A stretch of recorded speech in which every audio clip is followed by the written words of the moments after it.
Hi everyone, I am so happy today to be having a wonderful woman here for this segment, Christie Gardiner. She's an author of this fabulous book, which we will be telling you all about.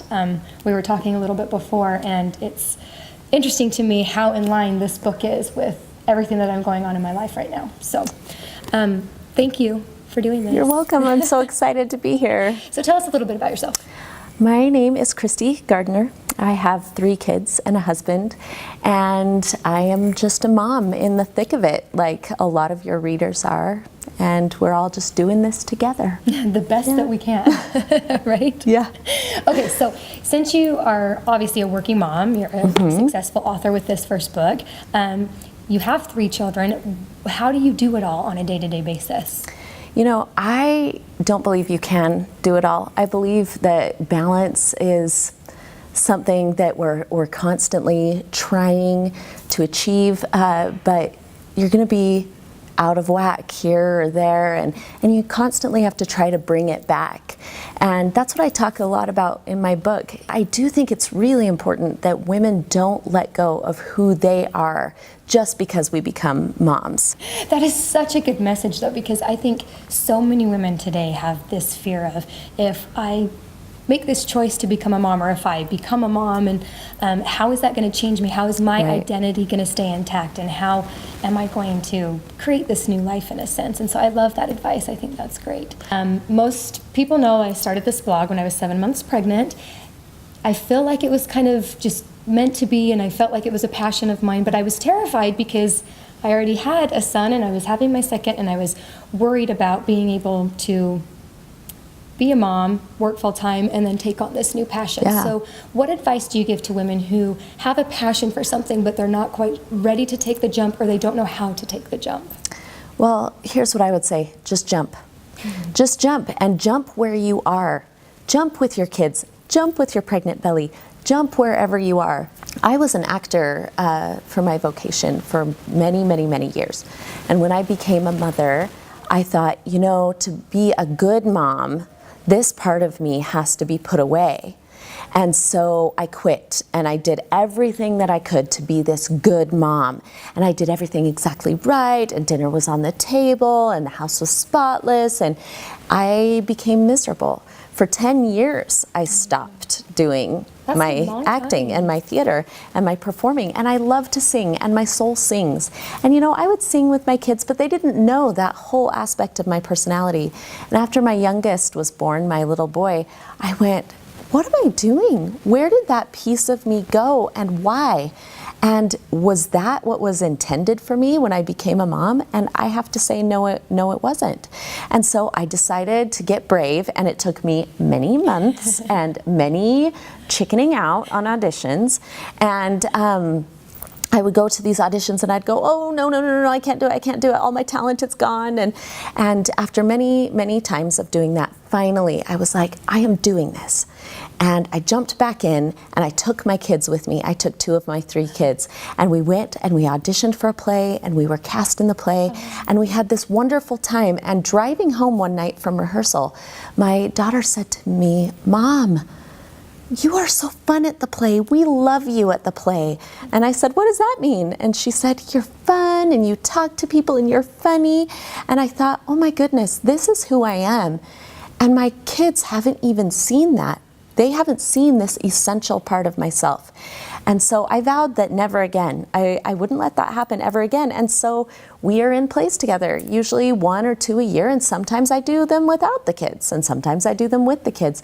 We try to keep a balance so that everybody's happy and my husband's happy. But likewise, I encourage him. It's not just us, you know, our spouses and our significant others, they feel like, man, I'm in this now, and I can't go run my marathons, and I can't go scuba diving, and I can't go do the things that brought me joy. And we need to send the message to them as well that, hey, that is who you are, and we need to make room for that. I completely agree with that. I feel like Thomas is probably in that zone right now where he feels like, I'm a daddy, and I'm going to put everything else on hold. I'm going to tell him tonight that he can no longer put things on hold. No, Thomas, do not put it on hold. What advice would you give moms to taking better care of themselves and making it so that they're still a priority in that list of other things and people that they're taking care of? Absolutely. You know, things come onto our plates and we get loaded up with all of these things to do. And as moms, sometimes we put ourselves last. But is that ever what we were intended to do? And I would say no. We need to put ourselves toward the top of our lists. And that's only because we cannot fill another person's well if we are an empty vessel. So it's important for us to take time for ourselves, doing the things that we love with our body. My goodness, if you hate running, don't run. Don't be a runner. If you would much prefer to be in the yoga studio, do that. Do the things for your body that fuel your passion and that make you happy and that bring you joy. And then fill your mind with things. Don't feel guilty if you want to go take a class, or if you want to learn, or if you want to bring things into your home that help your mind. And then for your spirit, it's really important to have a connection with whatever you consider to be divine. And I think balance in the body, mind, and spirit, and taking care of yourselves in those 3 areas, it's super important. I definitely agree. I always think of the analogy of when you're on a flight and the gas mask comes out, or the gas mask. Absolutely. If we're getting gas on a plane, we're not doing well. Yeah. The oxygen Just give mask. me gas on the plane. I hate flying. Do you? Yes, it's an emotional experience for me. But that's yes, never good. but I do say that in the book. Really? Oxygen mask, got to put it on yourself first. Right? You've got to be taking care of yourself first so that you can take care of everything else that's around you. Because sometimes Right. I feel like our plate is sometimes completely overflowing. And think about your children. Do you want them to get the message that women put themselves last? If you're raising sons, like I know you are, do you want your sons to grow into men that think that women have to put themselves last? It's funny because I've actually thought about that. With all of the things that I do as far as my work goes, in the back of my mind I always think, I'm kind of doing this because I want them to be proud of me. I want them to know that their mother is strong and can stand on her own 2 feet. So Absolutely. to keep yourself balanced, what do you do? You know, to keep myself balanced, I perform. I'm an actor and I'm a writer and I love yoga. I teach yoga classes. Great. But something that I've learned is that I can keep myself in balance by taking my kids with me. So I like to take my kids and show them the real me. I like to show them who I am and what I love to do. And I think it's important that they get that message so that when my daughters become mothers, that my daughter who loves science still gets to do science, and my daughter that loves to dance is still dancing, and that they feel like they can be both. You know, people ask me, how do you do it all and can you have it all? And I like to say, yes, you can have it all as long as you're willing to adjust what having it all means. When I was younger, I thought having it all meant that I was an actor on a Broadway stage, and that was going to be having it all. And now that I'm older, I realize that I can have the same joy that I would have had doing community theater with my kids. It's just adjusting your perspective on what it means to have it all. I love that. I can relate to that so much because being a new mom, I have a 1 and a 2-year-old. One of the things that was kind of a weird adjustment for Thomas and I was just our house and the condition of it. It used to be pristine and it was clean and everything had its spot and it was organized. Oh, honey, you gotta let that go. I did. I totally had to. It was so funny because one of the first articles I wrote for the blog was smudges everywhere because my son was just leaving smudges.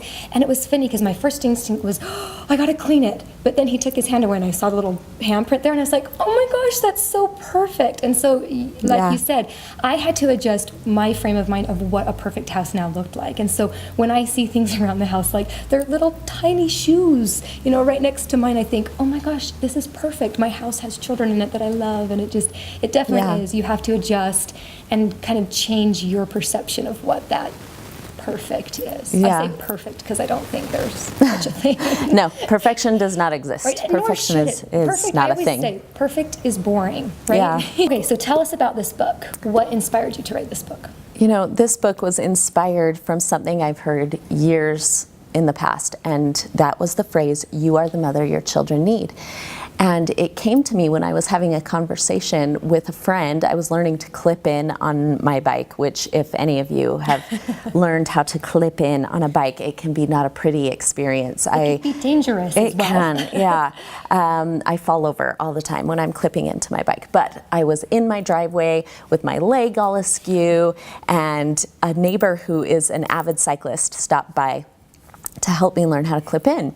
And she and I got into a conversation, and she was saying, you know, I feel like my girls have missed out because I will never be the dance mom like so many of our neighbors are. And I feel bad, and I feel like they are somehow deprived of what they should have had in their childhood. And I looked at her, and knowing her, and she's a cyclist, and she's an outdoors person, and she makes the most yummy pies in the world. And her children have supported themselves through college with these beautiful pies that they've learned how to make. And so I said, can't you see, you're not the dance mom, but you're the pie mom. You are the mother your children need. And that is the message that I would like to share, is that we are all the moms that our particular children need. And if they needed us to be the dance mom or the geography mom or the science mom, we would have been that. But we're not, we're just us. Yeah. You know, and that's exactly what they need. I think that's such a great message too, because I think we're so hard on ourselves as mothers that we have to be, again, perfect, and we've got to be this certain type of mom that we see not only around us but also in the media. And I think that we can harbor so much guilt when things don't occur the way that, you know, we completely envision them. So I think that's such a good message. Okay, so one of the chapters in your book is all about the mommy wars. Yes. And that complete epidemic. Tell us a little bit more what you have in the chapter, how you feel about that whole thing. Yeah, as you know, in the blogosphere, and right now there's a lot of conversation about these so-called mommy wars, the wars between women. You know, I'm a better mom because I breastfeed, and I'm a better mom because I'm a working mom, and I'm a better mom because I'm a stay-at-home mom, and I'm a better mom because we eat organic food. And I'm exhausting. You know, it really is. It really is. But we get engaged in these mommy wars, and I think it's because we don't know truly our own worth.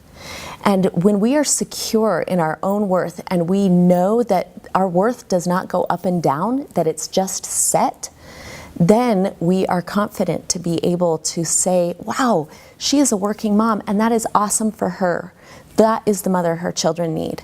I am a stay-at-home mom, and that is awesome for me. I am the mother my children need. So I just encourage women to put down the fighting, to stop looking at themselves or other people as better or worse, and realize that we are just all in this together, and we need each other. We really are a tribe.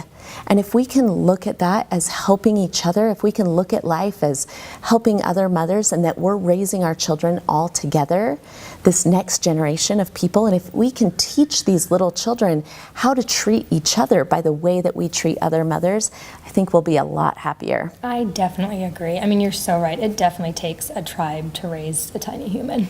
It is true. This wonderful book, the title of it is You Are the Mother Your Children Need, which is the theme we've heard over and over again today.